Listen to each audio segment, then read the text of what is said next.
آپ اس وقت میڈیا سے گفتگو کر رہے ہیں۔ بیٹھنا ہے وہ حکومتی اتحاد کا حصہ نہیں ہے۔ بھوتانی صاحب کے اعلان کے بعد، بگٹی صاحب کے اعلان کے بعد، علی نواز شاہ صاحب کے اعلان کے بعد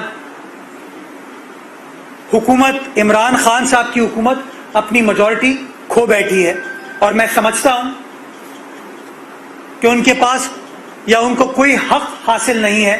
کہ وہ اقتدار میں اب بیٹھ سکیں۔ بہتر یہ ہوگا کہ عمران خان صاحب، چونکہ ہمیشہ وہ اصولوں کی بات کرتے تھے، پاسداری تو نہیں کرتے بٹ بات کرتے تھے، تو جب میجورٹی ان کے پاس نہیں رہی تو وقت آ گیا ہے کہ وہ وزارت عظمیٰ کے عہدے سے سبکدوش ہوں، مستعفی ہوں، اور وہ سیاسی جماعت یا وہ سیاسی اتحاد جس کا قومی اسمبلی میں اب میجورٹی ہے، اکثریت ہے، وہ اپنا وزیر اعظم منتخب کرے۔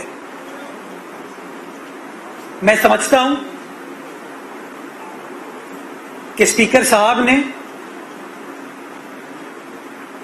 ڈیلے کرنے کی حد الامکان کوشش کی ہے، لیکن ناؤ اٹس رائٹنگ آن دا وال، اور ان نمبرز کے آنے کے بعد، پارلیمانی سیاسی جماعتوں کے اعلان کے بعد عمران خان صاحب کے لیے بہتر ہے، پارلیمانی جمہوریت کے لیے بہتر ہے کہ عمران خان صاحب فوری طور پر مستعفی ہو جائیں۔ بہت شکریہ۔ سر یہ بتا دیں کہ نئے فارمولے کی باتیں چل رہی ہیں، اور یہ بھی کہا جا رہا ہے کہ آرمی چیف سے جو ہے عمران خان کی ملاقات ہوئی ہے، اور یہ فارمولہ دیا گیا ہے کہ نئے انتخابات کرائے جائیں اور عدم اعتماد کی تحریک جو ہے نا ختم ہو جائے گی، اور یہ بھی بتایا جا رہا ہے کہ یہ معاملات جو ہے نا اپوزیشن کو بتا دیا گیا، اور اپوزیشن نے اس متعلق جواب دینا ہے۔ یہ کیا چل رہا ہے؟ عدم اعتماد کی تحریک ایک آئینی عمل ہے، جمہوری عمل ہے، تو کیوں اس طرح کی نئی چیزیں، نئی ڈیولپمنٹ جو ہے نا وہ سامنے لایا جا رہا ہے؟ کنفیوز، مطلب سیاست کو کنفیوز کرنے کی کوشش کی جا رہی ہے، کیا کہیں؟ میں سمجھتا ہوں کہ بحیثیت سیاسی کارکن، بحیثیت وکیل، ہمیں بلیک اینڈ وائٹ چیزوں پر فوکس کرنا چاہیے، چہمہ گوئیوں پر نہیں جانا چاہیے۔ جو بات آپ نے کہی،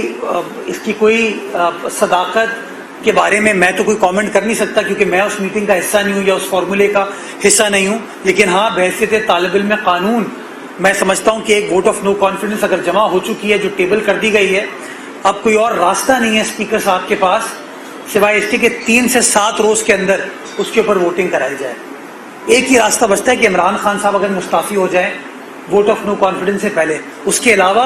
3 سے 7 روز کے اندر آئینی اعتبار سے، قانونی اعتبار سے اسد قیصر صاحب کو بحیثیت اسپیکر قومی اسمبلی اس ووٹ آف نو کانفیڈنس کے اوپر ووٹ کرانا ان کے اوپر لازم ہے، اور میں سمجھتا ہوں اس چیز کو ہونے کی ضرورت ہے۔ یہ جو چہمہ گوئیاں کر کے پی ٹی آئی والے اٹینشن ڈائیورٹ کرنے کی کوشش کر رہے ہیں کہ قوم جو ہے وہ میڈیا سے گفتگو کریں، دوسری جانب آپ کو لیے چلتے ہیں اسلام آباد، جہاں پر